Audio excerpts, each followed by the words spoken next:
أعوذ بالله من الشيطان الرجيم بسم الله الرحمن الرحيم شروع اللہ کے نام سے جو سب پر مہربان ہے، بہت مہربان ہے۔ عبس وتولى پیغمبر نے منہ بنایا اور رخ پھیر لیا، أن جاءه الأعمى اس لیے کہ ان کے پاس وہ نابینا آ گیا تھا۔ وما يدريك لعله يزكى اور اے پیغمبر تمہیں کیا خبر، شاید وہ سدھر جاتا أو يذكر فتنفعه الذكرى یا وہ نصیحت قبول کرتا اور نصیحت کرنا اسے فائدہ پہنچاتا۔ أما من استغنى وہ شخص جو بے پرواہی دکھا رہا تھا، فأنت له تصدى اس کے تو تم پیچھے پڑتے ہو، وما عليك ألا يزكى حالانکہ اگر وہ نہ سدھرے تو تم پر کوئی ذمہ داری نہیں آتی۔ وأما من جاءك يسعى وهو يخشى فأنت عنه تلهى اور وہ جو محنت کر کے تمہارے پاس آیا ہے اور وہ دل میں اللہ کا خوف رکھتا ہے، اس کی طرف سے تم بے پرواہی برتتے ہو۔ كلا إنها تذكرة ہرگز ایسا نہیں چاہیے، یہ قرآن تو ایک نصیحت ہے۔ فمن شاء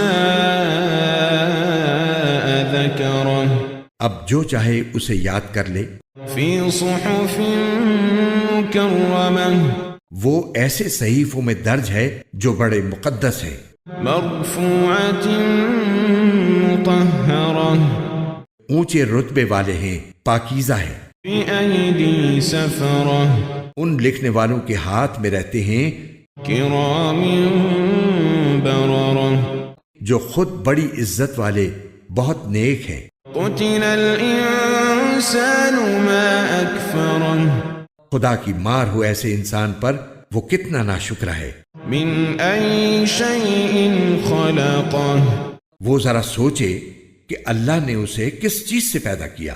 من نطفة خلقه فقدره نطفے کی ایک بوند سے اسے پیدا بھی کیا، پھر اس کو ایک خاص انداز بھی دیا۔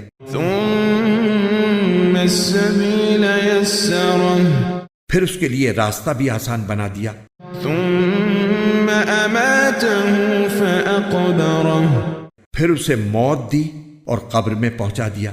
ثم إذا شاء أنشره پھر جب چاہے گا اسے دوبارہ اٹھا کر کھڑا کر دے گا۔ كلا لما يقض ما أمره ہرگز نہیں، جس بات کا اللہ نے اسے حکم دیا تھا ابھی تک اس نے وہ پوری نہیں کی۔ فلينظر الإنسان إلى طعامه پھر ذرا انسان اپنے کھانے ہی کو دیکھ لے، أنا صببنا الماء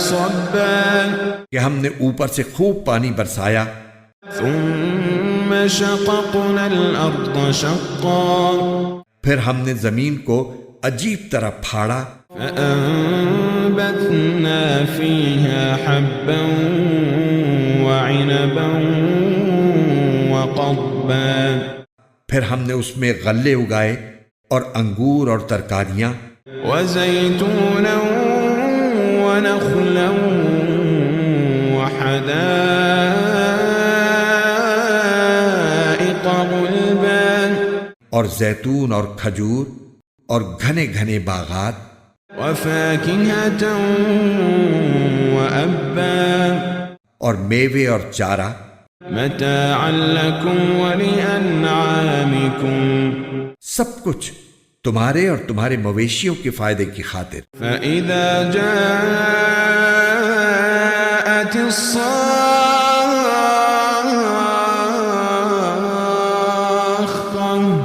آخر جب وہ کان پھاڑنے والی آواز آ ہی جائے گی، اس وقت اس ناشکری کی حقیقت پتہ چل جائے گی۔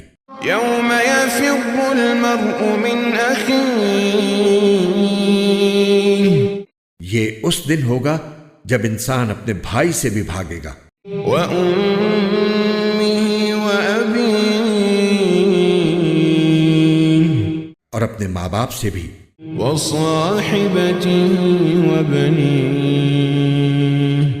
اور اپنے بیوی بچوں سے بھی۔ لكل امرئ منهم يومئذ شأن يغنيه کیونکہ ان میں سے ہر ایک کو اس دن اپنی اپنی ایسی فکر پڑی ہوگی کہ اسے دوسروں کا ہوش نہیں ہوگا۔ وجوه يومئذ مسفرة اس روز کتنے چہرے تو چمکتے دمکتے ہوں گے، ضاحكة مستبشرة ہنستے خوشی مناتے ہوئے، ووجوه يومئذ عليها غبرة اور کتنے چہرے اس دن ایسے ہوں گے کہ ان پر خاک پڑی ہوگی، ترهقها قترة سیاہی نے انہیں ڈھانپ رکھا ہوگا۔ أولئك هم الكفرة الفجرة یہ وہی لوگ ہوں گے جو کافر تھے، بدکار تھے۔